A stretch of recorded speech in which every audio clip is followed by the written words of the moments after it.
Hey, my name's John Beaver from Pacific Palisades, California, just outside of Los Angeles.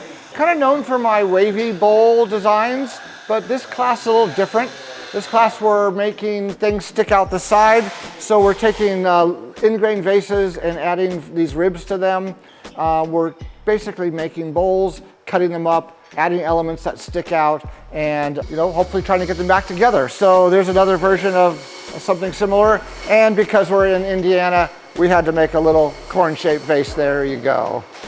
All right, these classes are really a different way of thinking about wood turning. So I'm turning a vessel, and then we're finishing the outside, and then we're cutting it apart, adding elements, changing elements, and putting it back together. I've got a jig that I've devised that allows me to cut bowls in a way you probably haven't seen before. So if you want to think about a new way to approach wood turning, a new way to approach your work, really great class for that. I'm Dave Wantz, and I am from Indianapolis, just a couple of miles up the road. And I learned about Marc Adams School of Woodworking because Marc Adams is a graduate of the school that I worked at. So I've known him for a long time, even back when he had a cabinet shop. And then when he decided to start the school, I decided to start taking classes.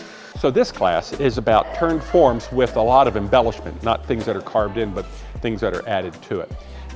John's famous wave bowl is the thing we'll get to next. The thing that I notice about these week-long classes is that I'm lost until Wednesday. And Wednesday, it always comes together for me. That third day, things start to come together. So I'm pretty comfortable with being a little anxious, being unsure, because it prompts me to ask a lot of questions, and I got a lot of answers. So this segmented piece is a brand new piece for me. I have a little bit work to do, but I'll be able to come home with something in my mind that I can then execute in a piece of wood.